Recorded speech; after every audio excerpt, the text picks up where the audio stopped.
Chapter 1. A Chance Encounter.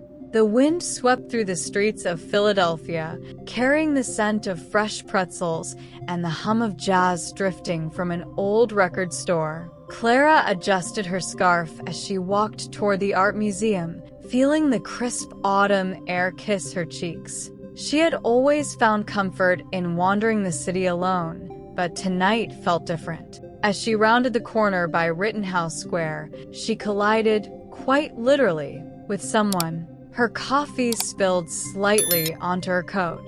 "Oh God, I'm so sorry," a deep voice said. Clara looked up into ocean blue eyes belonging to a tall man with slightly tousled dark hair, an apologetic smile spreading across his lips. "It's fine," she stammered. "No permanent damage. I'm Ben," he chuckled, helping steady her. "And I guess fate just threw us together, or at least into each other." Chapter 2. The First Coffee. Ben insisted on replacing her coffee. They stepped into a cozy cafe tucked between the bookstores. The conversation flowed easily, from favorite films to embarrassing travel stories. "Are you always this charming with strangers?" Clara teased, sipping her latte. "Only when they're as captivating as you," Ben replied, his gaze lingering just a moment longer than necessary. Clara felt a rush of warmth that had nothing to do with the coffee. Chapter 3. The Date Proposal. As the evening light softened, Ben leaned forward. "Look, I know this is sudden, but would you have dinner with me tomorrow?" Clara hesitated, not because she didn't want to, but because something about this felt electric. "Yes," she finally smiled. "I'd like that." Chapter 4. Dinner with a View. The next night, they met at a rooftop restaurant overlooking the Philadelphia skyline. The lights sparkled like stars against the dark velvet sky. Their conversation deepened. Laughter melted into meaningful glances. Clara's foot brushed against Ben's under the table, and neither moved away. By dessert, the tension between them was undeniable. A magnetic pull, subtle but growing stronger with every shared smile. Chapter 5. First Touches. Walking along the Schuylkill River after dinner, Ben gently reached for Clara's hand. Her fingers slipped between his, fitting perfectly. "Is it too soon to say this feels right?" Ben murmured, drawing closer. "No," Clara whispered. When his lips finally brushed hers, tentative at first, then firmer, deeper, the world around them vanished. The city noise, the distant traffic, all dissolved into the soft sighs and the growing heat between them. Chapter 6. The Rain Kiss. A sudden drizzle began, but neither cared. Instead of running for cover, Ben pulled Clara into him, kissing her again, rain soaking their clothes as their hands explored each other's backs, faces, hair. Her fingers tangled in his damp hair as he pressed her against a brick wall, lips trailing from her mouth to her neck. "Come home with me," he murmured against her skin. Clara nodded, breathless. Chapter 7. The Apartment. Ben's apartment was minimal but warm, exposed brick, books stacked everywhere, a guitar leaning in the corner. The moment the door closed, their restraint unraveled. His hands were in her hair, hers tugging at his jacket. They stumbled toward the couch, lips fused, breath heavy. Clara's jacket hit the floor, then Ben's shirt, then hers. Their skin pressed together, warmth igniting every nerve. His hands explored her waist, sliding up, teasing, learning the curves he already ached to know better. Chapter 8. The First Night. Clara gasped as his lips traveled lower, trailing fire down her collarbone to the edge of lace. She tugged at his belt, fingers trembling but determined. Clothes disappeared like whispers. Skin met skin. Every touch, every sigh was electric, slow, reverent at first, then urgent as months of imagined desire compressed into this single, perfect night. Chapter 9. Morning After. Clara woke to the smell of coffee and soft jazz. Ben stood at the kitchen counter in nothing but pajama pants, looking unfairly handsome. "Morning gorgeous," he smiled, bringing her a cup. "Slept well?" She smiled coyly. "I don't think we did much sleeping." Chapter 10. More Than a Fling. What started as a chance meeting quickly blossomed into something deeper. Days turned into weeks filled with museums, brunch dates, lazy mornings tangled in bedsheets, and nights exploring both the city and each other. Every glance carried promise. Every touch, even in public, sparked with heat. Clara began to realize that what they shared wasn't just passion. It was the beginning of love. Chapter 11. The Weekend Escape. Ben surprised Clara with a weekend trip to a secluded cabin by the Delaware River. As soon as they arrived, the isolation wrapped around them like a promise. The fireplace crackled while Ben traced his fingers down Clara's back. "You and me.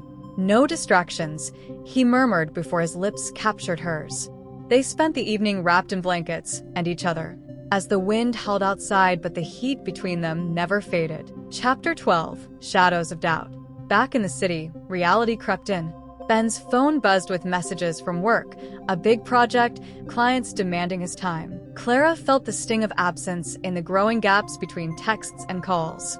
Meanwhile, Clara was offered an artist-in-residence program in Paris, a dream she never expected to come true, and one that meant leaving Philadelphia for 6 months. Neither voiced it yet, but the question lingered. Could this survive distance? Chapter 13. The tension builds.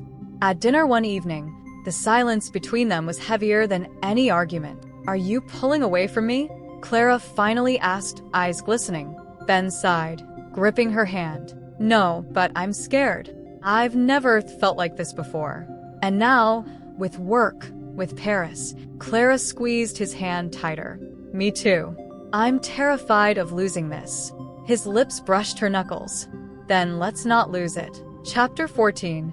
The Night of Surrender. That night wasn't just passion, it was something deeper. Ben kissed her as if memorizing every curve, every sigh, every shiver. Their bodies tangled with slow, deliberate movements. Fingers threaded through hair, lips explored skin, and every touch was a promise whispered against collarbones and thighs. When Ben finally entered her, it wasn't just physical. It was as if they were trying to etch themselves into each other's very souls.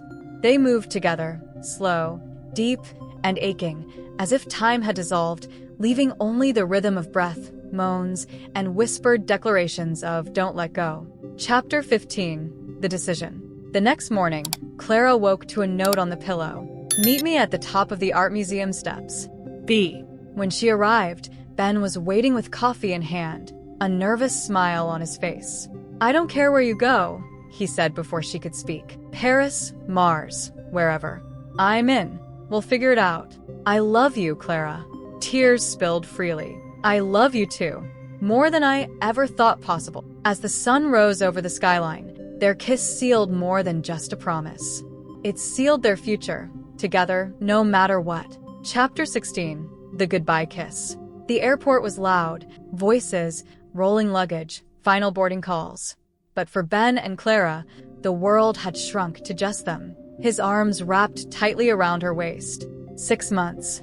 It'll fly by. Clara laughed softly through the lump in her throat. It better. Their kiss was deep, desperate, and laced with longing. Hands roamed as if trying to memorize each other's warmth before the distance stole it. "I love you," he breathed against her lips.